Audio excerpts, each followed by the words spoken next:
Hello, everybody, and welcome to another Just Enough Heshy show. I'm glad you're all ready to join us. It was an interesting week. It's going to be even a better week. And, of course, we have the holidays coming. But I want to tell everybody something very cool today. Today is our producer's 31st birthday, Avram. Avram, happy birthday, my oldest son. Happy birthday. Yes. More handsome every day. And, of course, he's my son, of course. Anyway, Sawyer, you just made it by the skin of your teeth to the show, and you look so pretty as always. So pretty. You're so great. It's my Here is a Mess day, so I'm wearing a hat. That's why you look so pretty, even better than before. And thank you for coming. And of course, my wonderful, good-looking, handsome father of 12. No, father of what? 5, 6, 19. 2, whatever. It changes every week. Ezra Levy, and I want you to know that Ezra was called again this week. Ezra, I have a problem. Boom, boom, boom. You tell him to call me. It's a little bit of a gun problem. But Ezra is there to save the day as always. We hope to do so. Well, you're doing a great job, Ezra. Thank you for always helping our community out and doing the best thing you could. As you know, by the way, before we start the show, you do know that they made a poll this week. You hear this, Ezra? Yes. That Hochul, running for Democratic governor, she's way ahead in the polls by 30, 40 points over Jumaane Williams and some other idiot. Who's the other one? Whatever. Swazi? Who cares? That guy, yeah. And even if a Cuomo comes back, she still has like a 7 Cuomo comes back. Well, how could you even entertain? No, that's scary. How could that even be a thought? The polls are entertaining it. The scary thing is he's only 4 to 7 points behind. No, that's Correct. a really good word. Entertain. Like entertainment. But no, but like Ringling Brothers and Barnum and Bailey. He actually has a poll. That's the world we live in today. You know, Those are the politicians that we have running. You're not listening. He has 16 million in his coffers, and he's only 4 to 7 points behind. His coffers. Yeah, you have to also understand understand something back home. About 3 or 4 weeks ago, he went to a black church and started doing the I'm the Persecuted One tour. Aww. Yeah. So those are He's a victim? Yes, he played the victim. Of those women. And I will tell you. And he's a victim of the people that he murdered in the hospitals as well. He's just one big victim. That's exactly it. And I will tell right after he that deserves speech, reparations. You won't let us talk for nothing. Exactly. I mean, I know your hair is a mess, but you won't let us talk with your crate. And I have a chipped nail. Good. But right after We started on that. that was his kickoff speech, and for some reason he's gonna get the black vote. I mean, I don't know. If I was sitting while he was talking, I would be saying boo-hoo. Yeah. Well, Sawyer, we're gonna start. We're gonna find out who's paying for the show, and then you can start screaming. Plaza Auto Leasing. I don't know. I can't hear you in the mic. I hope you're talking into the mic. They are not only a leasing company, but also a dealership. You get the best of both worlds. What do you drive, Heshy? I drive a Hyundai from Plaza Auto Leasing. The flexibility to lease or buy any vehicle, make or model, combined with quick service, huge inventory, and easy approvals. There is no finance manager to meet with, just a friendly pal sales representative that can handle most of the transaction from start to finish without you even having to step foot in their office. All you have to do is place your order, and they will even deliver your car right to your door. What are you waiting for? Become a pal and call Plaza Auto Leasing today. You can reach Plaza Auto Leasing at 718-975-9000. That's 718-975-9000. You can also check out their website at www.plazaautoleasing.com. Located at 2750 Nostrand Avenue on the corner of Nostrand Avenue and Avenue N. Call 718-975-9000 and become a pal today. And don't forget to tell them Uncle Heshy sent you. They really have amazing deals right now, and you really should go to their website at www.plazaautoleasing.com. Well, what's that number, Heshy? 718-975-9000. And really good, it's been so cold lately, Ezra, that I can't, when I walk to the car, I'm frozen. Then I sit in a cold car, so I have my preheating thing, and I get into the car. It's nice because I picked up my... toasty? Nice. I picked up my granddaughter the other day, and she says, my hands are freezing as we were running to the car, and she gets in, ooh, it's nice and toasty. Really, I'm so cute with little Mira Nava. Anyways, everybody, by the way, tonight's introduction video, I was walking the streets. I'm down 27 pounds. Do you know that? Wow. I picked up a few of those. Well, you keep saying that, but I'm down 27 pounds in the last 6 weeks. And as I'm walking around, because I'm getting these signatures that nobody else is helping me with, Zoya. Okay. Yudi from Cleveland says hi. Hello, Yudi. So, by the way, if you want to... and Dovey Says we love Heshy. Okay, see, Dovey smart. If you want to ask any questions, you Be could, like Dovey. we do. If you want to ask any questions, you could go to YouTube, Just Enough Heshy, and we have the super chats, and you can ask us any question. Of course, you can advertise on our show. Just email me to justenoughheshy@gmail.com. Ask us questions on the super chats. You can ask us how Heshy lost the weight. Right, and you could and you can watch us on Instagram now, streaming Just Enough Heshy. And You're on Insta?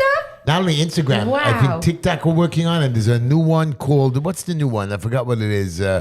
Whatever. We're Yeah, that one. whatever. Right. Of course, Facebook and YouTube as well. Oh, what's it called again? What are we streaming on? What's that new thing we're streaming on now? Odyssey. Odyssey. I thought that was a car. It's like not a a Honda car. Odyssey, It could be a car. Anyways, guys, and before I got here, I was walking and I got lost on 47th Street and 16th Avenue. And I'm looking around where I am. One second. You live how do you get lost? I wasn't really lost. I was strolling. I mean, I'm trying to tell a story and you're making it not good. I just ended up on 47 and 16. And as I turned my head, I happened to be standing in front of Simcha Felder's closed office for 2 years. No. Here we go again. Here we go again. I was standing there. You were lost, and wasn't- once you saw Simcha Felder's You were office, found. you were found. I knew where my You next. knew where I was going with this. I knew where my next office was going to be right there when I went the election for state senate, and I was asking for signatures, and by mistake. Right now, he's putting money together to buy that building just so you can have So it. I just want you to know that he can't afford it, even though. And I'm standing over there, and somehow I don't know. These politicians, they come into these offices and somehow they leave You don't want me to finish my story? richer. And Anyways. not from just the experience. As I'm standing by Simcha Felder's office, my phone camera clicked on, and it made a video of me standing in front. Just by itself. On its own. Miraculously. Yeah. Anyway, Simcha, I know you're ready to come get me, and I'm ready for you. And me and we saw you have 3,000 signatures for me and her are running for district leader as well as state senate. 3,800. Anyways, I want to give a shout out for my beautiful granddaughter, Mira Nava. Mira Nava, and Leila Lila Tamar. Sergeant Peter. Sergeant Peters, Delvin Shani Hyken, my one and only Shoshana, my beautiful Shoshana. And who else? Ellie. Ellie. That's it. How can we forget Ellie? Anyways, You're everybody. a good friend. Right. So we're going to start a show. We have a guest on the show tonight. I want you to know that this is something very interesting. His name is Andreas Zirtus. He has, I'm going to just tell you about him for a second. This is a very cool guy. He is a multimedia artist, podcaster, host of the Zirtus on YouTube. Andres was a producer on the Tim Pool Timcast, and I was on that show, and is now working with Tim to create an open network foundation. The goal of the Open Network Foundation is to replace services like Google, Facebook, YouTube, Twitter with transparency, whatever. See.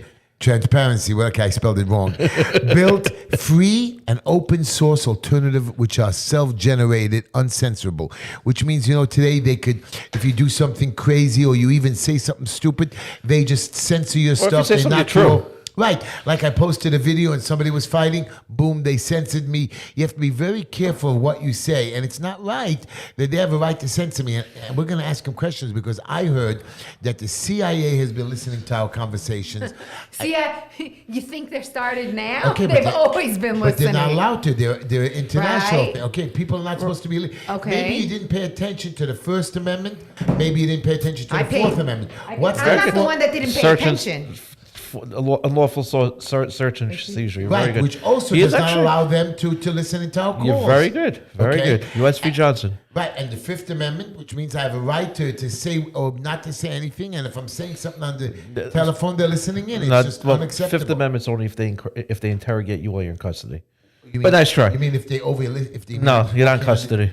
So if I'm Yeah, not you're in right about the custody- Fourth Amendment. You're right about the Fourth Amendment. You mean if I'm walking down the street and I'm talking to my friend Ezra, and they hear me say something, they're allowed to use that against me? 100%. Really? Sorry to tell you that. So I got to be very careful what I do all day long. I've been telling you that for years. Wow.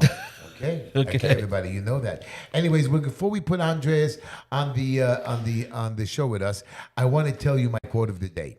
And guys, this is very serious. Very Our biggest mistake we make in life, the biggest, is you think you have time. Yes, time is free, but it's priceless. You can't own it, but you could use it.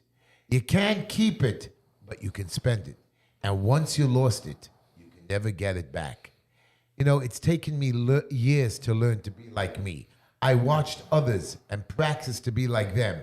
Then I learned, just be me. And I want you to know, Heshy is Heshy. And I want you to learn the same thing. Be yourself. Of course, you should learn the actions of the good and try to not copy, but try to improve and help others and try to learn from others. But always do what you have to do and be yourself, and that's it. Anyways, here's my joke of the day. Are you ready, Sawyer? Can you please laugh this week? Rabbi Feldman, our rabbi in our little synagogue, was having trouble with donations lately. So usually on Sunday, after we all leave and we come to prayers, the rabbi asks us to donate some money in the office on our way out. So one Sunday, Rabbi Feldman announced right before the services ended that now, before we all go to the office to drop off our donations, I would like to request that the person who stole the cushions from Mrs. Wellman's front row seat, please refrain from giving any money. Because God doesn't want stolen people who steal money. He continued, God doesn't want money from a thief. Everyone came to the office for the first time in months and gave money. Isn't that was funny? actually good. Hello, Sawyer. That was actually good. She's playing with her phone. She didn't even listen. Awesome. The thing was, he said anybody who's a thief can't give money. Yeah, you don't have to explain it. It was a very good joke, actually. Well, Sawyer didn't You laugh. can't give Well, money because so you're you giving listen. somebody else's money. No. Oh, God. She wasn't listening. That's She it. wasn't listening. Are you part of this show instead of Yes, always yes, screaming yes. when you're mood? Anyways, we're going to put our friend Andreas on the phone. Andres, are you on with us? No. Heshy, how's it going? Can you hear me? I can hear you, my friend. I want you to know. Shalom, how are you? You're on the show with Ezra Levy, our criminal attorney and advisor of the law, and we have Sawyer. All right, well, I won't say anything then. I better be careful. I'm defense attorney. I want you to know Sawyer is on the show. She might not be paying attention to you because Do she's you playing with her have phone. do you have bumper stickers? I do not have Somebody bumper just asked they want to Heshy show bumper stickers. Well, we don't have bumper stickers. Andres, maybe you can donate some bumper stickers to my show. Well, I'm really glad to be here, Heshy. You know, I love you. You're one of the few people that happen to be a politician that we still will associate with. But you put up a good fight, and we put your Heshy Citrus sign for council. It's still up at the council, so we still love you. I'm glad you're doing what you're doing. I love you, Andres. I just want to ask you a question. Your whole the last couple of years, you've been, even when I was on Tipple's show, you guys are always nervous about censorship, how they can. Is that really true? Really, do they censor us? Do they listen to us? I heard something about QTEL. Can you explain this to us? Do you really believe? Yeah, let's go from the real beginning. So first off, I guess the thing is control can be a really subtle thing. You can control people in really subtle ways. And this is what happened in Europe that led up to the pogroms and to Germany, was subtlety of control until eventually it was so brutal and so clear-cut. You had to do what you were told or not. And everyone was aware of the dissenters. By that point, the dissenters have already been pushed out. Now, we can go into QTEL, and we will. We'll talk about Peleus and all of the CIA's non-profit company from Arlington, Virginia, that's been working to create James Bond technology forever, was originally called Peleus, which was connected to Heracles, and you look into Heracles in Indiana, there's a lot of great, interesting things, and we talk about the Fourth Amendment, but it's not even there anymore. Because the real problem is you have an iPhone, your Apple company is working with a Chinese company that they own 51%, and so everything you've ever said or done has been recorded and kept on a server farm in another country that doesn't really care about your constitutional rights in America.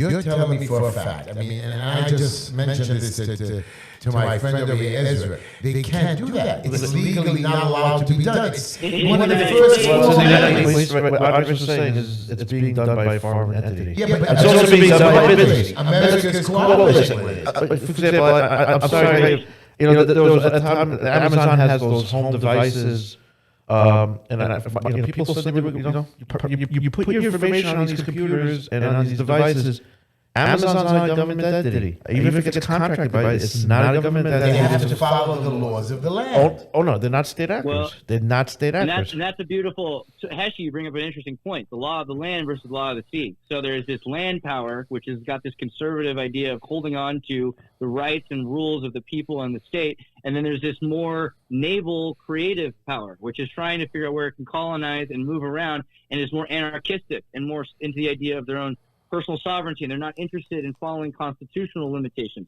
So if they're able to work with another company, that's the other thing.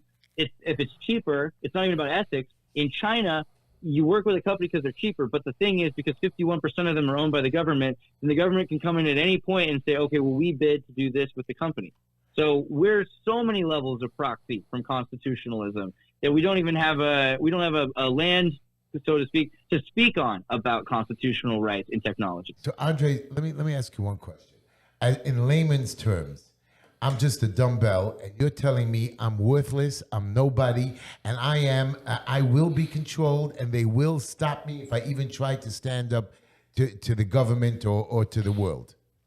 Well, no, I wouldn't say that. I would say the opposite. I would say that you are so valuable that they're using your information, and that you should try to do your best to protect it.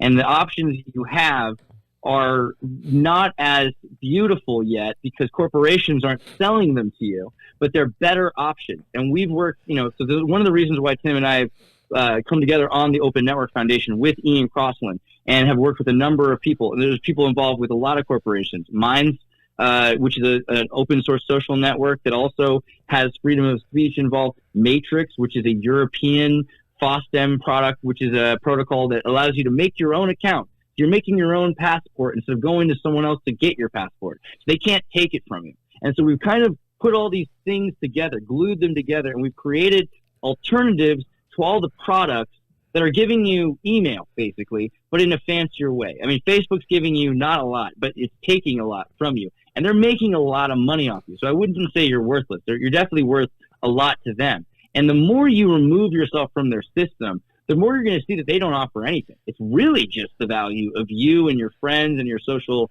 networks. And if you're able to have a friends list and a subscription to your favorite content creators, you're able to break away from the social control that's saying you need to get in line, speak like everyone else, say the words that everyone else is saying, feel the same way, and laugh track at the same time. The control mechanisms that they have on Facebook and YouTube and Google that tell you when you search for something, you have to find this thing. Those are dangerous things. And the main problems are not transparent. We can see what they're doing to us, but we can't see how they're doing it. So, and that's basically like a rigged voting system. So, Andres, can I play devil's advocate with you? I got you. You're going to give us a free network. Everybody can do whatever they want. We don't have to follow Google, Facebook. Let their products crash, fine.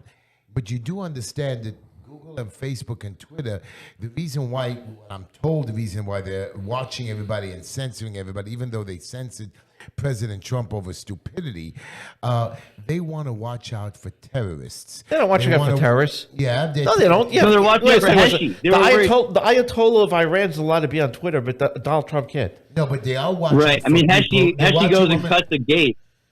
Yeah. If you cut a gate in the park, they're gonna censor you. Now, if someone talks about how they want to bring Sharia to New York, that's going to be on Twitter. Right. So, I mean, it's also kind of, that's right now. Who knows what tomorrow will bring? The point is, you're not in control of your own speech at that point. So you could say it's about terrorism, and that's amazing because terrorism is a real word. It means non-state actors. So we're basically saying anybody who's working against the state is a terrorist at that point. But I think the real concern isn't even about that. It's just about your ability to communicate with each other. If someone sees something and you have an independent journalist in New York City and he says, hey, this is what they're doing in the parks, that gets censored. And then the only thing that gets shown is the promoted feed. Now, that's the same as the Soviet Union. We're back in the Soviet times at that point. Another argument you could say is that when you said freedom, I wouldn't call this free software. If I could, I'd call it mitzvah software because it's a lot of work, it's a lot of effort, but it's a gift that we're trying to give to the people. It's freedom is in speech, not freedom is in beer. It's on the house, and we're spending all of our effort to create this. But the end goal will be that you'll be able to say these things people will be able to hear you and they won't shut you up. All it will. But That's the thing. can I just ask a question? I'm sorry. Obviously, Facebook derives its income based on advertising, and they have their algorithms. Twitter's the same way. How would you, I mean? You're offering Exactly. free This software. is important. If you're offering free software, how is it you're going to be able to stay economically viable? Let's make today the day that we stop calling it free software and we start calling it mitzvah software, because it really isn't free. And if you look at it, what you end up with is a service, and the service is what's worth the money. Now, you think about free software, what they're really trying to say is the free speech thing, and it has to do with open source, that's with transparency. Let's see at a voting company, right? And first off, let's go. You have Microsoft on your computer. Microsoft says they're not copying your data. How do you know? If you're in Linux and it's got open source, you can see every packet. You can see that this data is going and where it's going to. So the first thing is transparency. Now imagine it's on a bigger scale. It's not just in your system watching you look at your videos. It's looking at your voting. Now, if someone has a physical voting machine and they come in and they change the cog of the voting machine, you'll be able to physically see that someone put a giant cog into that machine and affected the way it works, and it's no longer the original system. So the open source and free software thing is really just about being able to see what's going on, what your system's doing. Now, in order to make money, you look at Minds.com. There's a number of services that are taking free software, making money, and they use advertisements. But the way it works is you put up that your social media, these are the kinds of advertisements you want to have, and there's a lot more social control over it. Then you're trading, you're bidding, they have money, there's tokens, there's any kind of way you want to do it. You could have a trade for trade, time on someone's show for someone's show. There's a lot of different kinds of revenue streams that are showing up. The bottom line is Google uses a lot of free software, and they're the ones that use free software the most. They're making a lot of money off using free software because it's this gratis experience for people traps them into advertisements. Now, Andreas, if people go on your software, first of all, will this be free for the whole world? And can everybody, even in countries where they control their social media, like Russia and China, will they be able to block your service, or will people be able to get it no matter what? So the beautiful thing is you personally will be able to block anyone you don't want to see. But a government trying to stop a group of people from seeing something regardless of their choice will be very difficult. Will make that almost impossible, because the way content works is you'll be able to copy it, you'll be able to mirror it, you'll be able to choose the most efficient, the most cheap or inexpensive way, or the most durable, perma-web we call it, where the token holds the actual data and people are exchanging the content directly. There'll be, every single kind of technological way that you can share a file will be available so that you can avoid being trapped in one single pool. And there's proxies and there's backups. And if you hate us even, and you don't like who we are, you can still take our code and copy it. The way, it's out there for free. So there's a way for you to use it. And there's a lot of people that might say that's dangerous. The fact is, it's not as dangerous as you think. What happens if there are people like terrorists or murderers going on there saying, listen, I'm going to come kill you, or start threatening other people, I'm going to blow you up, or start communicating with bad people? Is there a way to stop that, or we are going to let everybody do what they want? Because either way, they can, if they want to find a way to communicate, they will anyways. On the most cynical scale, you can't illegalize boats. You can't illegalize cars. People will still be able to use cars. You can make infrastructure, on the other hand, more transparent. And by doing that, you also benefit who is saying this? Why are they saying this? Where are they saying this? And it becomes a lot easier to say, okay, well, this is the Taliban ambassador now, and we're going to see who he is. And if you don't want to hear from him, we can block him. And if there's misinformation, we can even talk about that. And there can be communities that avoid certain content, or they promote debunking content. But it would be almost impossible to say illegalize the internet. It's the same thing with this technology. We're going to see people using it for evil, but we'll be able to know who they are. And that's a huge step. My question is, before you ask the next question, I want to take a break. Sawyer, we're going to just do a 1 second commercial. Just tell us about who our favorite lawyer in town is. Who's our favorite lawyer? Ezra Levy. Ezra Levy. He's sitting right next to me. How could you embarrass him? Criminal court, family court. What other kind Supreme of court? Court. Supreme Court. If it's a criminal If case, you get a family arrested, law just call case, him. yes. You can reach Ezra Levy at 917-755-1187. That's 917-755-1187. 87. 917-755-1187. What a wonderful man. I love you, Ezra. You just acknowledge Andres. He's helped me with a lot of people in trouble, from gun problems to family violence. He's the man. I know you. I know you're never going to get in trouble. And if you don't ever get in trouble, Andres is good. But God forbid you come to our crazy city of New York and they try to arrest you or bother you. You call my boy Ezra. He'll take good care of it. But besides that, You got a good name. Thank you. Besides Ezra My Lee, parents thought that also. we also have a great lawyer by the name of James Meadows. He saves us on tickets. So, Andres, He when saves come in- you, Heshy. He saves me. Andres, drive slow, but if A not, highly ranked traffic lawyer, former criminal lawyer dedicated to all moving violations throughout New York State. James handles all points-related moving violations in New York City, Long Island, upstate New York, wherever Heshy goes. Speeding, red light, cell phone, stop sign, failure to yield, and improper, we're talking about you again, turns are traffic offenses with stiff penalties, including huge fines, points, increased insurance rates, suspension of your driver's license, and even being arrested. The law office of James Meadow is your best chance of beating your traffic ticket. I'm going to give you his personal cell phone, 917-856-1247. That's 917-856-1247. You can also reach him at 845-842-5387. That's 845-842-5387. And my favorite is 845 TICKETS. What is that, Heshy? 845 TICKETS. Thank you. So you were just wondering. One minute. Ezra wants to ask you a Andreas, question. so here's a question. I'm just this network that you're creating and this platform that you're creating. So we touched upon that there are bad actors who are going to have access to this. So is there going to be a monitor for this that somebody could say, for example, if there's child pornography or other illicit activities, that there's a way to report it, or this is the black web?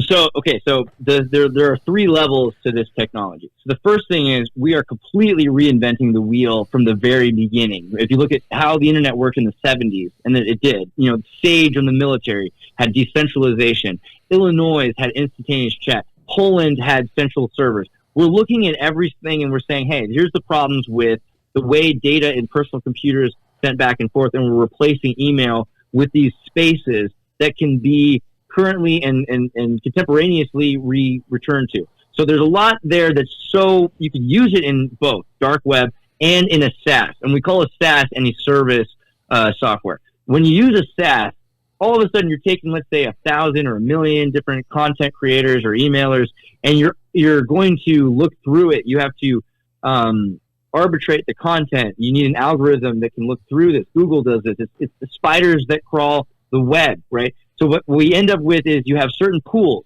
Those pools can be nationalistic, or they can be pornographic, or they can be moralist. They can be groups of people that say, we're going to not include this kinds of content in our algorithm. But at the same time, that content can exist. That is a major danger in the world, that people can use guns, they can use cars, but we voted to allow people to continue to have guns, even if someone could use a gun inappropriately, right? But So this is a similar Andres, thing. Your checks and Andres, we can still be able to use your service and track people, and maybe a company will be able to sneak into your service and be able to figure out how people think or buy stuff. Will they be able to track where people are coming and going from? I mean, again, the whole objective is that we get away from Google and all these big companies, Twitter, on knowing everything about you. Will we be able to stop? I mean, if somebody wants so the main way that we're stopping it is the transparency of the passport. So my main contribution to this concept. Explain that. Yeah, my main contribution to this idea is the passport over the Bitcoin wallet. People used to think we're going to have a bunch of cards and usernames and accounts, and then they said we're going to log you in with Facebook and Google. You don't have to make a new account everywhere. We're going to just use an open authentication system. And then people said, well, we need to have a Bitcoin wallet, because it's not just that you have an account. You have money and you have rights to premium content that some content creators have said this content's only for this person. So what you end up with is a digital passport that has access to and visa rights to every website and every content creator that you want and that you paid for or that you've been assigned to.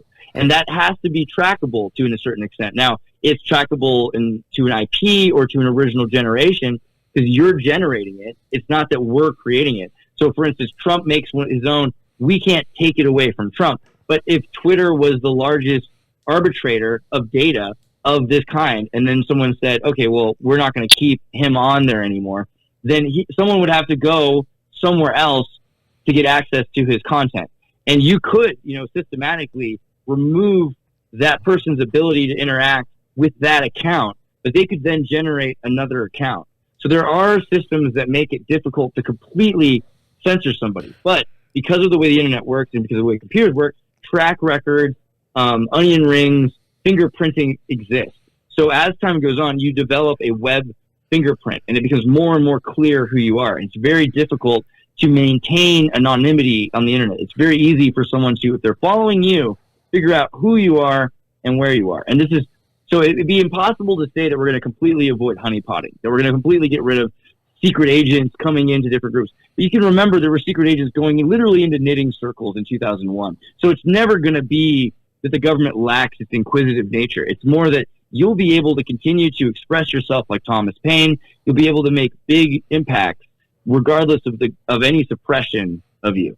Okay, that's something good. My freedom of speech. I love you. I mean, you're great. Service is free, and I'm happy that we're going to be able to have a place to not only express ourselves, but they can never shut us down and tell us, "Hey, oh, you misbehaved or you said something bad." I mean, sometimes they're so petty, and it's just. Or sometimes they just want to bury the truth, like the Biden laptop. Yeah. It just, right.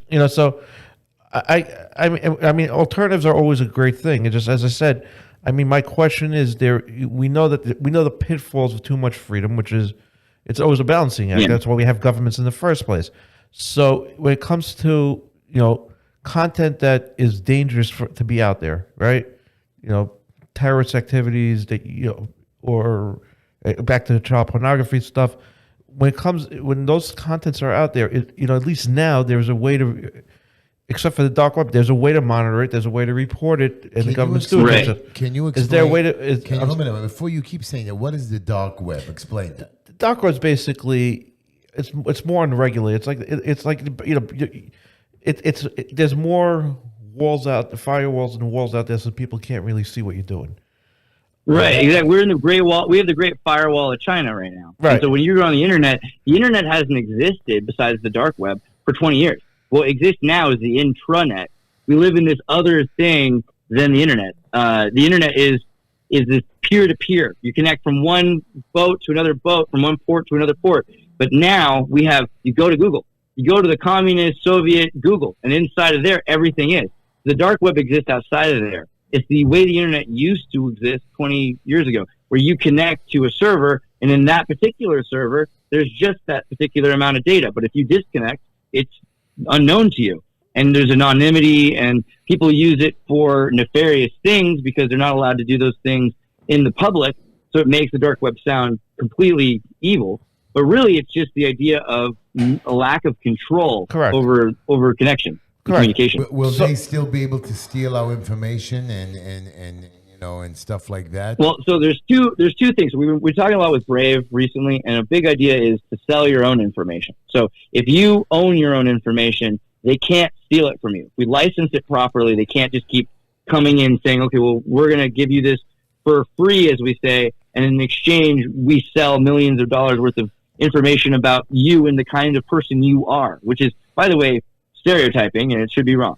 But what we can do is sell our own data. And if you go to a certain website and you say, I'm really happy that people know I go to Heshy Tischler's website, I want people to see that, then there starts to become a track record where you get tokens. And so people are starting to get paid themselves, and then they're able to share that data and sell it to the specific people. Now, not every kind of data you'd want to sell, but it'd be okay to sell the fact that I am interested in going to Heshy's website. I'm okay with that. So people will be able, the main thing is putting it in your own control. The other thing is multipolarity. So we're already talking about a multipolar world in geopolitics. The next thing is a multipolar world in the internet. If you go to Google, you go to YouTube, you realize that they have 5 people on each other's boards. There's no way to get your Biden story out to the New York Post without it getting censored. In tomorrow's world, that won't be possible. In the tomorrow's world, they'll say, oh, well, we just saw it on the other website. We saw it in the other newspaper. And for a long time, it's been everything is controlled by this unipolarity. And so you can't, if they today say something's crazy, it's crazy today. You have this crazy, we're painting the roses red dictatorship. You never know what's right or wrong according to these people. So having multipolarity on the internet means you'll be able to at least have someone say, oh, well, we agree a little bit with this person, or factions will be allowed to exist. That's great. That's a very point. That's a free exchange of ideas. Well, I just love you, Andreas. I mean, you are brilliant, smart. I believe you're gonna. Wow. I love corned beef. You and me, we're gonna get together at Delicatessen soon. I love you, corned beef. Of course, you see, this is why Andreas is not only good looking, he's a smart man, and of course, I'm the best chicken cutlet maker on the planet. So when you ever do show up here, I wish you bring Tim with you. I'm gonna cook you a meal that you're gonna jump up and down. You are just great. Before you leave, I want you to tell our audience, and very simple, plain. I want you to do it in plain English. I mean, plain layman's term. Should we be scared of the internet? Should we not? Should we be scared of communicating with other people? Should we hide in our basements and turn our computers off? Or should we allow this great technology, this great gift that was given to us by God, to express ourselves and never let people tell us we can't use it or shouldn't use it? So I guess if you ask me that question, it kind of is like a little boy asking their dad, is it okay to meet other kids at school? Can I have conversations with other people? Can I talk to strangers? And I think, the correct rabbinical response is some. You have to be very careful. You have to be very careful. But at the same time, to say no would be crazy. And you would end up keeping someone from learning about themselves by not talking to others. So I believe the internet's a very important thing. I believe communication is a very important thing. And I think it's the best weapon we have for manifesting the best person each one of us can be, or the best man, the best woman, the best family, the best nation, the best state, or the best corporation. All of these come from the exchange of ideas, in my opinion. But I also agree we have to be very careful, and you can't just believe everything you read. And, Will Smith and Chris Rock have been friends for 30 years. First of all, it was staged. Like any tool, you have to make sure not to abuse it and not to get abused by it. Yeah, let me ask you that one thing before you go. Was that real? It was staged. Real? Come on. It was staged. The man was cursing on national television. It was staged. It was the best. I think the most important lesson we can get from this is that this society has chosen to argue about whether or not these two actors who spent their entire lives acting, have had one moment for less than 30 seconds that might have been unscripted, and that half of the country is demanding that we all believe that this is true, that this was not an act, that this was Hollywood. I mean, this is Hollywood magic at its finest, and I'm really impressed. I don't even care what's true. I just love that that's true about America. And of course, but you know what? He didn't even really flinch too much, and he didn't cry. The whole thing was staged. But how come the Academy says they're going to throw him out and punish him? I mean, they don't know what to do. They don't have any sort of ground to stand on morally. They don't know where their morals are. They have to ask each other. They're confused. I just love. I think what they want is Chris Rock to say he accepts his apology, and then they can move on. And next, they also think next year they'll be co-hosting together. I think Chris Rock you're about to see a lot more Chris Rock in the public limelight. I'll put it that way. But this is after the Black Eye Club. The main thing is that this all happened the same day that the Biolabs Hunter Biden story were coming out from Russia. Russia put out so much data, evidence, hard evidence of what's been going on in the last 10 years with Biden and his associates. And of course, the best thing that we could come up with is a wag the dog. I mean, we do it every time. And this at least, we tried that with the war, it didn't work. So now they're doing it this way. Yeah, and if you notice, the January 6th committee says 7 or 8 hours of minutes. Minutes or hours. Minutes. I heard hours. The whole thing was less than a couple of hours. No. It was 7 to 8 minutes of phone calls. No, they say 8 hours. The New York minute is a very different kind of minute. Well, I thought it was 8 hours of phone calls that disappeared. That's what they said. He used burner phones. It's like the Nixon tapes. Okay, right. It's like the Nixon tapes. Right. Well, He's been impeached. Nixon got impeached. Nothing happened. He resigned. Trump got impeached twice. Nothing happened. Do you think Trump? Yeah, but Nixon was a good fall boy. He was a boatsman. He was a Navy guy. He goes down with the ship. He was hired to be fired. He should never have resigned. That's an argument for another day. Keep his security. It's true. Keeping your security is nice. That's true. But this is what's funny to me. Most judges would have never agreed to release these secret tapes by the lawyer. They find one idiot judge in the middle of nowhere land. They can't keep doing that. You can't keep going judge to judge till you find the right one. Well, you have to remember that judges are federally appointed politicians. And until Trump came along, you had Obama for 8 years. A lot of the judges are Obama appointees. Yeah, but if a lot of them are Clinton. You can't just a lot of them are Clinton appointees. No, there's a flip of the coin. But you have to remember, there's Obama's appointees are still there, and Clinton's appointees are still there.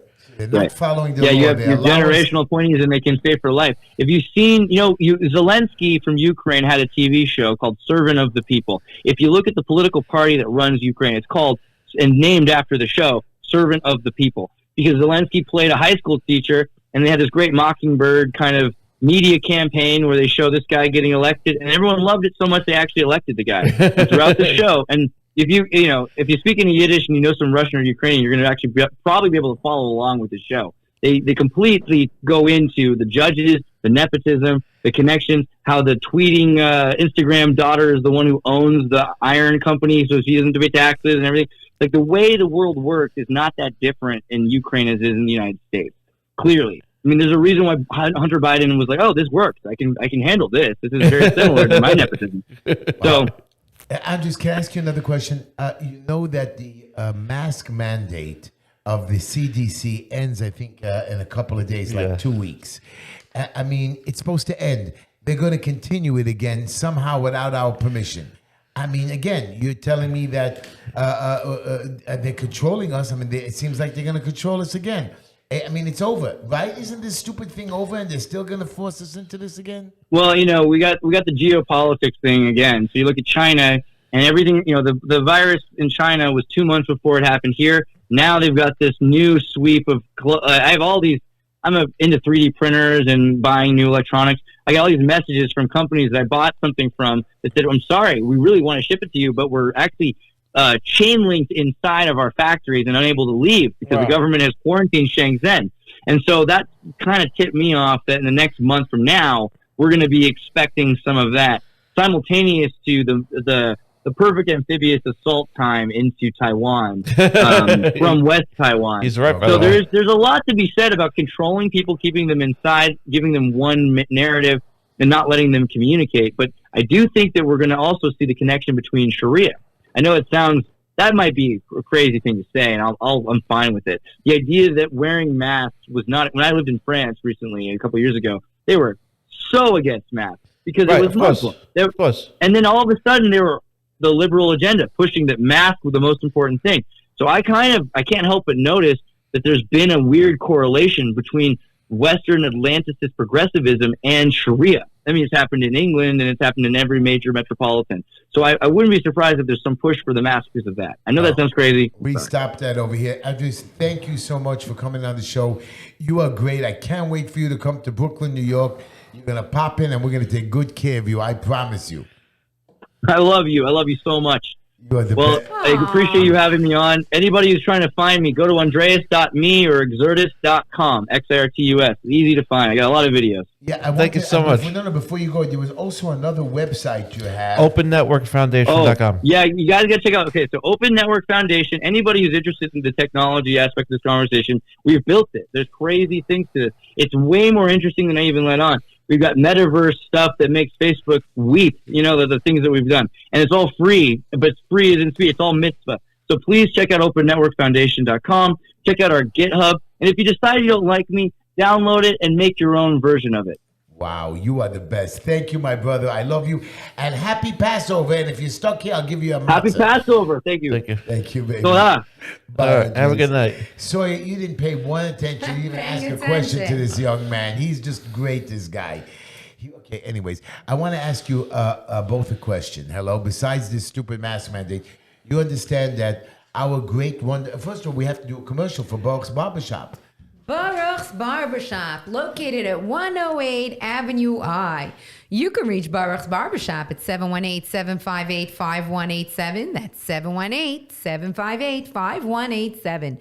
Or text, or WhatsApp Baruch personally to schedule your appointment at 347-845-9131. That's 347-845-9131. I love how you could text, WhatsApp your barbershop. You could send them a picture of how you want to look. But just remember, guys, the Passover holiday is coming, and you're not going to be able to take haircuts. Yeah, you should make an appointment right now. Make an appointment because this boy gets very busy, and you could do that at 347-845-9131, the official singing barber of Heshy Tischler. Or just pop into him at 108 Avenue I like I do, and he's going to trim out your white hairs. Is he singing Passover songs I don't for know. you when you're getting a barber when now? When he's cutting my hair, I'm more worried that he gets me bald instead of sick. So I don't want him to take the wrong He's friendly with the razor, huh? Yes, and then of course we have my company, which I'm saving a guy. I have so many the cities going after us real bad. Green Line Building Solutions, preservation. Oh, I need help with a ticket for you. You got it, baby. It's a ticket. You know, it starts out at $1,000. You were just on the phone. I have guys at $3,000, and I want you to know. It starts out with a few $100s or $1,000 a ticket. And if you don't take, so actually you were telling somebody on the phone this week, it's not just about, like paying a ticket. You need to fix a problem. If not, they continue to give you even though you've paid it and you think it's gone, it's still there. And it could be how much? How much were we talking about? A really huge ticket? Right. And somebody else went to go buy the property or something? Right. Somebody was able to. A few $100,000? A $2,500 ticket turned into $25,000, turned into $50,000. The person That's the best investment I've ever heard of. It's called default penalties. I'm telling you that those Department of Building people really know how to get you. And they have so many different departments. Preservation, development. Before you go ahead, there's one guy in trouble with the city, 3 different agencies because somebody had power. So they were able to call one of their friends, and he gave a lot of violations. He went to another agency, and then now there's another agency that's able to freeze you from fixing your stuff till you go and sit with them for a year, and during that year you can get another $100,000 penalties. ECB isn't as bad. ECB is once you're violated, the fine goes to ECB, and they determine if the fine is legal or not. And ECB, it's easier to deal with. No, they're not. No, isn't DOB much worse? DOB issues the ticket and fine, and ECB then determines if the fine is legit. And ECB 95% of the time. I want to know, what about the agency EIEIO? I don't know, baby. It's alphabet soup. Fire department, criminal court, Department of Finance, Environmental Control Board settlements, building consulting, violation removals, construction management, owner compliance, contracting, licensed Department of Building expediters, designs, professionals for all your building solutions. You can reach Green Line Building Solutions at 718-871-0382. That's 718-871-0382, located at 202 Foster Avenue. And if you're going to go and you're going to buy, as soon as you finish finding out that there's no violations, you can go to attorney Abraham Hoshander for all your closing and contractual needs. Whether you want to buy or a seller, need help clearing up a title, buying or selling a home, whether commercial or residential, for the best legal assistance any present or future property owner can call the law office of Abraham Hoshander today at 347-435-3402. That's 347-435-3402. Didn't he give you a couple of people sending you that had violations? So most of the time I give free advice, and Bumi calls me up and says, Heshy, before we go to closing, I want to know about violations. Is there going to be an issue? Bumi is Abraham Hoshander, the lawyer? I'm sorry. I call him Bumi because he's like because he's your bullet. friend. No, he's a bullet. And he no, booms, because this attorney, if he's your friend, you call him Bumi. He shouts like a boom. His voice comes out boom. I don't know. It's stupid. We call him Bumi. Who cares why? I don't really even know why we call him Bumi. But he sent you people? He sends me people, or I just give free advice, and he asks advice, and then when we give him, he clears up the title, or he knows there might be a problem. He likes to make sure the problems are gone before he even gets to. He's a wonderful lawyer. I love him. He's delicious, and he's not as handsome as me. Anyways, I have a question for you guys. Mm-hmm. You understand that your Mayor Adams He's like, New York City mayor. Like my president. He's not my mayor, not my president. He started to knock down these homeless shanties or little places. So if you take, he ripped them by. He sent the police. This is what the police are busy with. Now instead of masks, they're pushing around the homeless people. I got it. You know how many homeless people out of the 350 little shanties and about 1,000 people they threw out of their little tents? Do you know how many people went to shelters? You want to take a guess? None.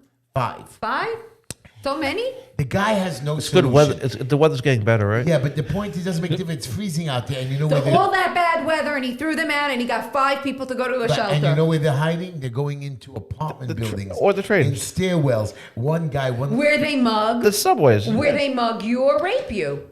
Right, but Take your choice. Pick your choice. There was one guy that snuck into an apartment building, and he started sleeping on the stairwell on the 5th and 6th floor, and the ladies. Because on the 5th and 6th floor, it's very warm. Right, and you know what and they were saying. Heat rises. And they were saying to everybody, "Look, this guy's got a duplex." I'm just saying. Is it a nice building in Only in New York. Only in New But York. I want you to know something. This Moving is our on mayor. up. He hasn't learned from the last mayor that the homeless shelters are stupid. He only opened up 300 new beds. How do you open up 300 new beds when we have 60,000 people on the street with 20,000 of them as children? But he's got beat cops You know- walking the streets now. Yeah. You feel safer? You know what? The cops are busy doing other stupid things. Again, It's not the cops' fault. I know that. You We're need to not- manage we your need a cops. You need to manage the Right. city. And you know what? And today they were sitting in the city council and they were arguing about the new mayor's task force. Can you tell us about this new mayor's task force? So basically, there used to be something called the street crime unit. The street crime unit. This is just another way to do it. Street crime units are plainclothes officers. Okay, they go, they observe crime happen, and they stop it. Mainly, their job is to detect and make arrests. These are how we used to get all the guns off the streets.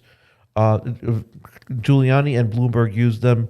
It really brought crime down in the city. If you remember the Koch days and the Dinkins days, and then how everything declined for 20 years.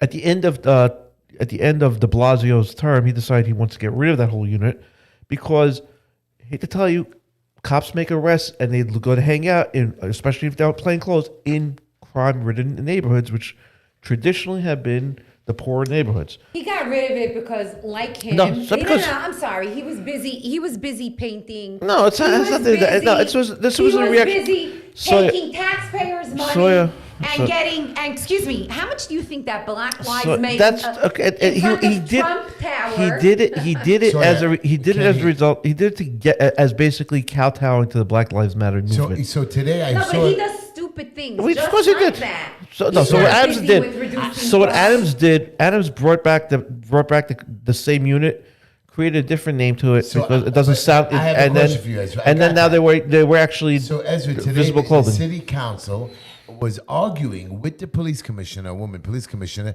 stating that this new task force is only going to target black and brown. Well, okay, so first of all, racial profiling is good police work. I'm going to say this as a defense attorney. There's no reason to have 1,000 plainclothes officers in a place like Borough Park, where for the most part people are law-abiding citizens, as opposed to a crime-ridden neighborhood, right? So we have limited resources. Why are those neighborhoods crime-ridden? Because there's not enough police there. There's not enough police there, or there's also not. And also, once they get arrested, the criminal justice the police system. are too busy ticketing and going after stores. Correct. and So stuff. that's the idea behind it. So what Mayor Adams did is he says he basically targeted the high crime precincts within the 5 boroughs, and he says these officers, they're going to start out working out there. And now we have the regressive movement. They call themselves progressive, but all we do is regress back to the Stone Age. Okay, they don't want police. It's very clear they don't want police. They don't want accountability. They want anarchy in the city. So you have members of the city council. Tiffany Caban's is an outspoken anti-police. Right, she was going after them. Look, Tiffany Caban's a former legal aid attorney like I was. And before that, and she actually almost became the Queen's District Attorney's office, the Queen's District Attorney with the movement. If you think that Bragg is a loser as a prosecutor, if Caban won in Queens, we have 2 counties. Queens would be in the gutter again And right now. this is why I told you guys, elect Caban, and you don't elect me. And look, she's doing whatever she Well, no, wants. so Caban, so Caban lost. Shout out So to Caban, I can't hear Shomrim. you. Right. You There's gotta a do a different- shout out to Shomrim because I'll tell you something. In Borough Park, the part of the reason why we have such low crime is because of Shomrim. so Tiffany Caban lost to Melinda Katz in You're the. making a mistake as well. Shemira is very part of Right. the Shemira protection. and Shomrim, amazing, We have our own amazing. beautiful- No competition when you're doing a good deed and a mitzvah and you're Now, helping and keeping our a question for community you. safe. The city council, you heard our beautiful attorney here, Ezra Levy, telling you how the city council is regressive or progressive, and nobody stuck up. I want to ask you a question.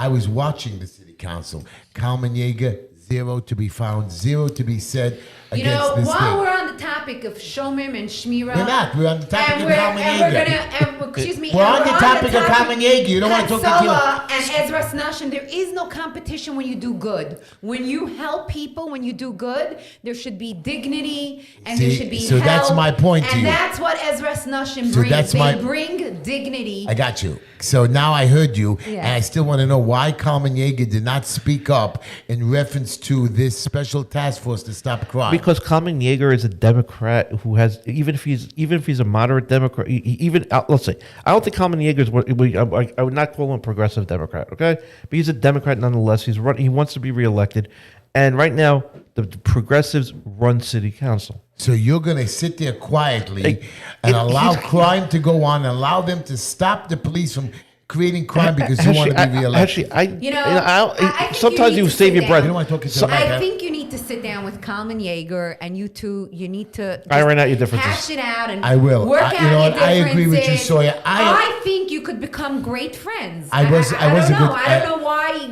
all I'll this explain name to you. calling. I'm not. Heshy, if you do you know you get more bees with honey? I'm talking into the mic. What do you want me to kiss it? Yes. I don't wanna kiss I it, want okay? you to It's know, disgusting. Mr. Sawyer, I agree with you Yeah. that I want to make peace with Kalman Yeager. I want to sit down with him. I want to explain him how to do things right. And I want to tell him to stop cheating on his women and to Stop. Okay, Stop oh my that. God. Stick- Heshy, I think we should stick to try to politics. set up a play date between you and him, and I'm gonna monitor it. I don't or wanna something. sit- Maybe Ezra the criminal I don't. lawyer I don't can want. I don't monitor want. it. I don't want to be associated with a man who has low moral. Okay, so let's move on to low morals. Moving on. Let's go to Hunter Biden. You want to talk about him? Hunter Biden. All I can tell you is about. Can't get any lower than that. Yeah. Anyways, I got that. But anyways, before we end the show tonight, I want you all to know one thing. We have a new Jackson. What's her name again? No, so it's soon to be Justice Jackson, Ketanji Brown Jackson.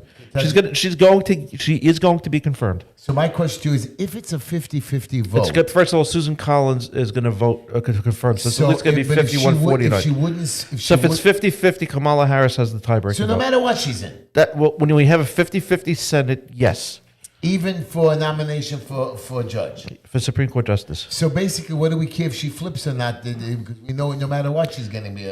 They were saying that, if she doesn't flip, it's going to be 50-50. For the most part, even when you have a president from one party in the Senate that's majorities from the other party, historically you get your nominations across. The only last two we haven't gotten across was Merrick Garland because they didn't let him go. They didn't bring his nomination to a vote, and before that was Judge Bork, who because he was more conservative than your typical conservative nominee, the Democrats just refused to let him go through. And that's when all this ridiculous politicization of confirmations really started. It was with the Bork hearing. After that was, we ended up with Justice Kennedy as a result. Before we end the show, do you like her to be justice? Do I like her? Look, really, right now it's going to be 6-3 either way. She's replacing Justice Breyer, who's consistently a liberal vote. So it's not going to change the conservative liberal vote. Justice Breyer. Justice Breyer was nominated by Bill Clinton. So no matter what, we don't really care. But it's not going to change the outcome right now. What it could do, and this is what happens, right? Over time, if Biden gets to put one or two more nominees, Justice Thomas was in the hospital for a week. Justice Thomas is the strongest conservative vote on the Supreme Court. So they could end up with a 5-4 vote, and Chief Justice Roberts is a flake. So one day he'll vote conservative, one day. So I'm not gonna say it has no consequence whatsoever, but just the numbers, it's still gonna be 6-3. We got to talk about judges and who's running and Well, who's that's running what me and Sawyer, when on we get the elected. ballots, because if you don't pick good judges, you're going to have really bad That's why outcomes me and for Sawyer are going to people. be district leaders elected, and we're going to be good judges, and we're going to get our signature. We're not going to be Not gonna be good judges. We're going to pick judges. We're going to pick Ezra Levy to be a judge. I don't know if I won, but okay, we'll talk about it another day. But you got to vote, people. Vote, vote, vote. If you don't vote, you don't count. Right, 100%. We're going to leave the show now, but I want to ask you one thing. Is Trump going to be again indicted and guilty in something, or is this never going to end? With what? I don't know. They're now talking about January 6th or the January taxes? 6th that he told Pence. January 6th is not done. to- January 6th is a joke. Just some more trumped up charges. Yeah, January 6th is a joke. They're If spending look, millions and millions of dollars. yes, on because it. they have to look. We have a very big. Our inflation's up the roof. You can't buy food. You can't buy gas. You can't. We have. I heard California $6 Yeah, a gallon. and there's going to be a big food shortage as soon as. Oh, stop So it, with can't every be. and Biden's a terrible president, right? So you have to create something to keep you in business. Yeah, can I until tell you what November. this- Well, I mean, Biden's not a bad president. Biden went on national Biden's television. a great. Biden's. We got to get rid of. I will tell what you, does that something. mean? We gotta get rid of- Biden's a tremendously gifted man because he made until now. I thought Jimmy Carter was the worst president of my lifetime. Biden. Oh my God! I heard you saying gifted for Biden, and I'll tell you. oh my God! Why Jimmy am I sitting Carter. in the same room as Jimmy you? Carter has lived to see the day where he's no longer the worst president alive. Right. So, okay, so Well, I'm telling you, the man's a miracle We're worker. going to end on that note that Mr. Biden's the worst president. Thank you for listening to our show. Producer, you can play our music. Good night, everybody. Good night, everybody. Thank you again. Ezra, you're wonderful as Thank always. you.